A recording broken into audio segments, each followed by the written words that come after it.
नमस्कार, मैं हूं सुभाष शिर्के और सुभाष शिर्के ऑफिशियल इस चैनल में आप सभी का हार्दिक स्वागत है। आज हम चर्चा करने जा रहे हैं बारामती लोकसभा चुनाव क्षेत्र के बारे में। बारामती में पवार परिवार में ही टकराव है और वहां पर अजित पवार की पत्नी सुनेत्रा पवार और शरद पवार इनकी बेटी सुप्रिया सुले इन दोनों में चुनावी मुकाबला शुरू है और यहाँ पर अजित पवार वोटरों को धमका रहे हैं, कार्यकर्ताओं को धमका रहे हैं, ऐसा आरोप हो रहा है और इस बारे में हम चर्चा करने जा रहे हैं। लेकिन सबसे पहले हम जान लेते हैं कि अजित पवार क्या कहते हैं, वो मैं आपको सुनाता हूं। पण ज्याचा अजित पवारांनी पद दिलं आणि काही केलेलं असेल तर मी त्याच्यावर अधिकार गाजवणार. कार्यकर्ता एक वेळ मी ऐकेन, कारण तो कार्यकर्ता आहे, तो पक्षाकरता झटतोय. पण ज्याला पद दिली त्याला पक्षाने पद दिलंय, मी पुढाकार घेतला होता. त्याच्यामुळं आता पक्षाच्या करता काम केलं पाहिजे. तो ये अजित पवार कह रहे हैं कि जो कार्यकर्ता है वो ठीक है, लेकिन जो पदाधिकारी हैं उनको मैंने पद दिए हैं और इसलिए उनके ऊपर मेरा अधिकार है और उन्होंने पार्टी के लिए काम करना चाहिए। यानी अजित पवार की पत्नी सुनेत्रा पवार को जिताने के लिए काम करना चाहिए। जैसा कि आप जानते हैं, नेशनलिस्ट कांग्रेस पार्टी इसमें दो गुट हो गए थे और उसमें अजित पवार ने वो पार्टी अपने हाथ में ली थी और अपने चाचा को पार्टी से बेदखल कर दिया था। चुनाव आयोग ने ये पार्टी जो है अजित पवार के पास दी है, लेकिन इस पूरे मामले में विवाद अभी भी सुप्रीम कोर्ट में प्रलंबित है। लेकिन इसके बारे में जानकारी देने के लिए मेरे साथ जुड़ गए हैं रफीक मुल्ला। रफीक मुल्ला ये वरिष्ठ पत्रकार है, जी न्यूज में काम कर चुके हैं, कई बड़े चैनलों में वो काम कर चुके हैं। रफीक जी, आपका स्वागत है इस चैनल में।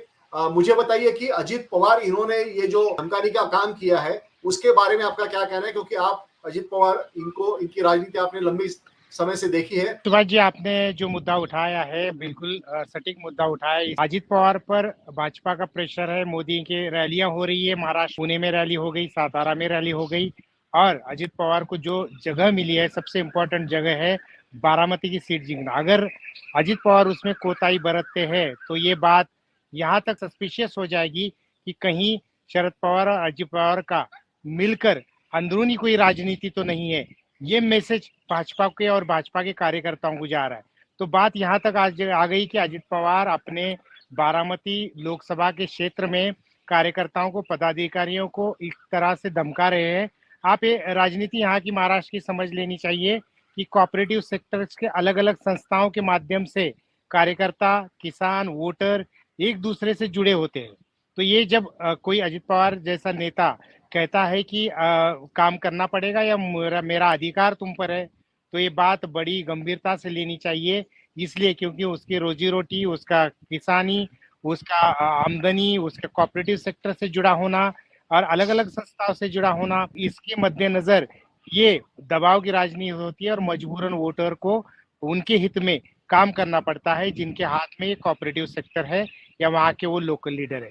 उस लिहाज से अजित पवार को बारामती की सीट और बाकी की जो सीटें हैं और भाजपा के सहयोगी के तौर पर पूरी तरह से, पूरी क्षमता से काम दिखाने के आदेश मिले हैं और चुनाव करीब आते आते बात यहाँ तक आ गई है कि वो वोटरों को इस तरह से धमकाने लगे। लेकिन जरूरत क्या आन पड़ी अजित पवार को? अजित पवार इतने सालों से वहां पे राजनीति कर रहे हैं, पवार साहब के बाद वही सारी चीजें देखते थे, कार्यकर्ताओं से उनका अच्छी तरह से संपर्क है, फिर भी धमकाने की नौबत क्यों आन पड़ी है? दो तीन बातें हैं। धमकाने की जरूरत इसलिए आन पड़ी है क्योंकि कार्यकर्ता अभी भी संभ्रमित है। कार्यकर्ता अभी भी ये समझ नहीं पा रहा है कि किस पवार के गुट में काम किया जा सके। और दूसरी बात यह है कि बहुत कम समय मिला है अजित पवार को कि ये कार्यकर्ताओं को समझाने में। मुझे दो पार्टीज हो चुकी है और दो पार्टियों को अलग अलग काम करना है, ये मैसेज कार्यकर्ता तक गया नहीं है। दूसरी बात यह है कि वो आज भी कार्यकर्ता मानते हैं कि जिस तरह की राजनीति पवार फैमिली ने करी है, उस राजनीति को देखते हुए कार्यकर्ता आज भी ये मानते हैं कि अंदरूनी शायद दोनों पवार का अंडरस्टैंडिंग हो। और ये बात भाजपा को, जो भाजपा इनसे काम ले रही है, उप मुख्यमंत्री पद दिया है, उनके मंत्री बनाए हैं उनके पार्टी के और उनको पूरी ताकत दी है, सरकार में लिया है, तो काम तो दिखाना पड़ेगा लोकसभा चुनाव में।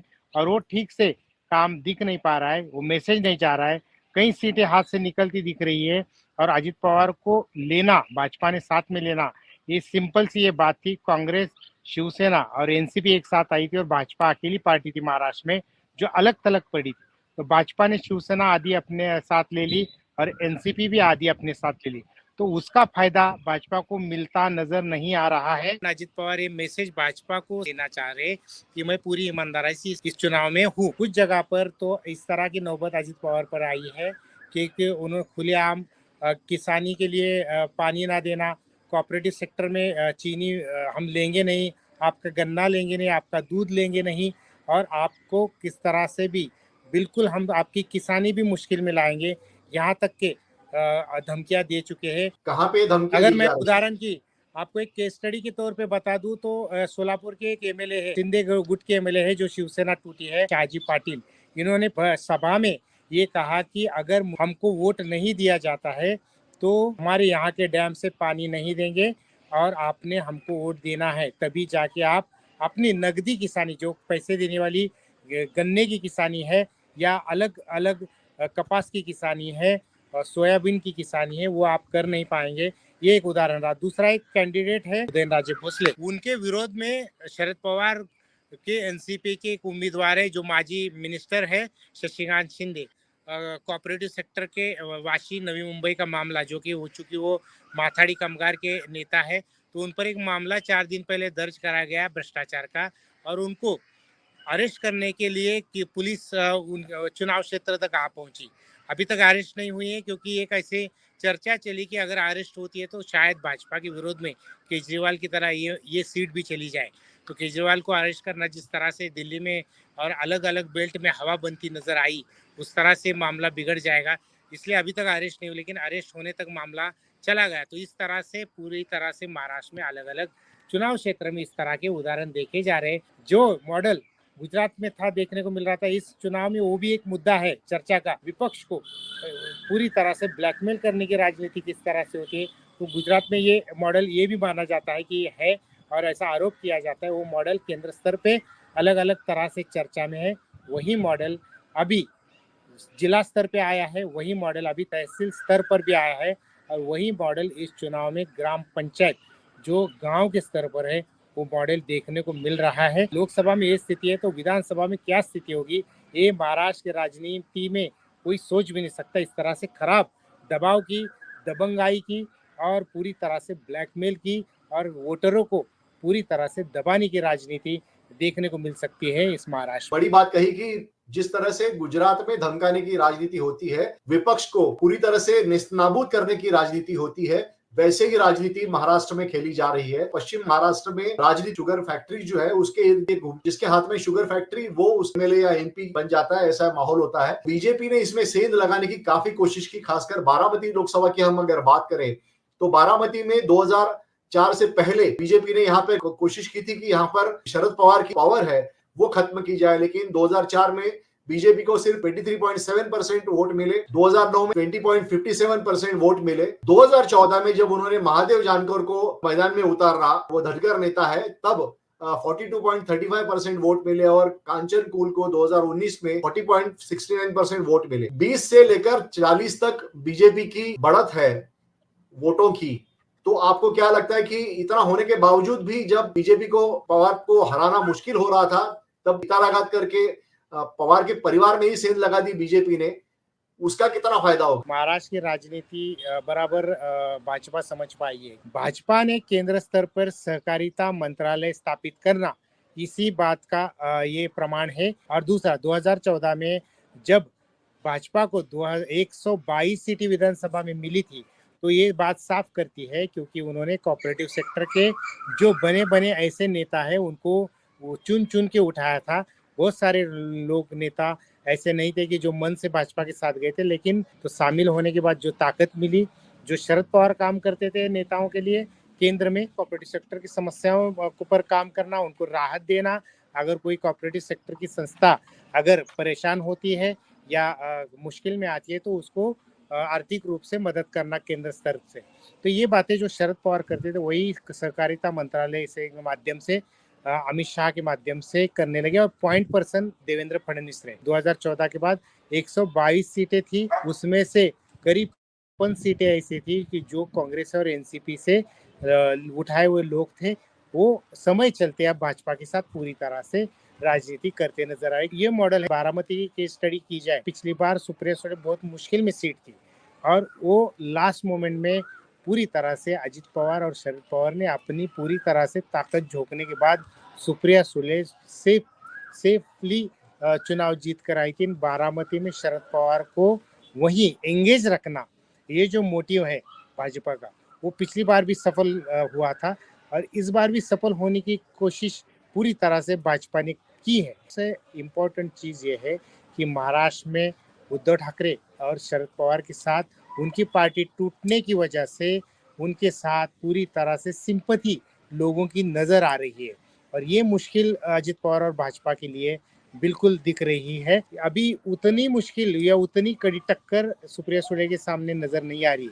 अब बचे कुछ दिनों में अगर इस तरह से दबाव की राजनीति से वोटरों को पूरी तरह से दबाकर अपने पास लिया जा सकता है तो बात और हो सकती है। जिस तरह से बर्ताव हो रहा है, लोगों को धमकाने, डर का पैदा किया जाता है, ये कितना उचित है और चुनाव आयोग इस पर ध्यान क्यों नहीं दे रहा है? चुनाव आयोग की जिस तरह से रिस्ट्रक्चर किया गया कानून पास करके, तो ये बात तो मैसेज की तरह पूरे देश में चली गई है कि चुनाव आयोग सरकार के हक में या सरकार के पक्ष में ज्यादातर काम करेगा। ये मैसेज आम वोटर तक भी गया है, विपक्ष को गया है। एक उदाहरण के तौर पे बताया जाए तो उद्धव ठाकरे जय भवानी नहीं कह सकते, प्रधानमंत्री मोदी कोई भी किस तरह का भी मुद्दा, धर्म का मुद्दा उठा सकते हैं। चुनाव आयोग ये सरकार के साथ साझा काम करेगा, ये विपक्ष मानकर ही आगे लड़ाई का काम कर रहा है। जनता के सामने जाकर यही मुद्दे रखकर इसी तरह के लोकतंत्र के मुद्दे और लोकतंत्र खतरे में होने का मुद्दा, संविधान खतरे में होने का मुद्दा, इसी वजह से ये मुद्दे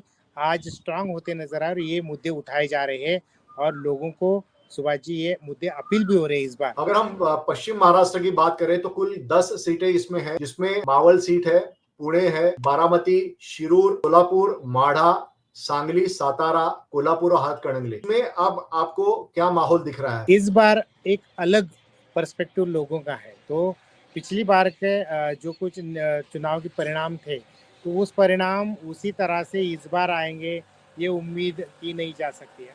हर चुनाव क्षेत्र में अगर प्रधानमंत्री की रैली होती है तो आपको इस बात से अंदाजा आप लगा सकते हैं कि उतना आसान भाजपा के लिए इस बार का चुनाव नहीं है। चुनाव के दिन तक लड़ाई लड़ना ये अगर विपक्ष कर पाती है और वोटरों को बाहर निकाल कर वोटिंग कराना ये अगर विपक्ष कर पाती है तो चुनाव के परिणाम महाविकास आघाड़ी यानी भाजपा के विरोध में जाते हुए नजर आ सकते हैं।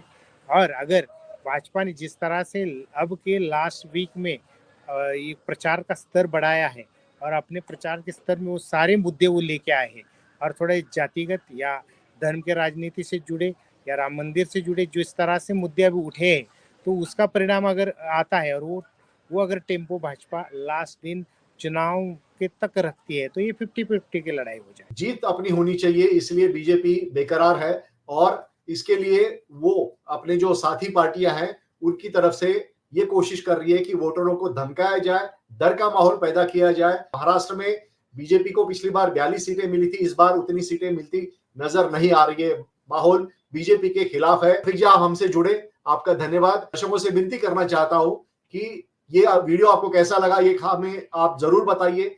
आलोचना कीजिए, सराहना कीजिए, लेकिन कमेंट जरूर कीजिए और हो सके तो इस चैनल को सब्सक्राइब कीजिए। धन्यवाद।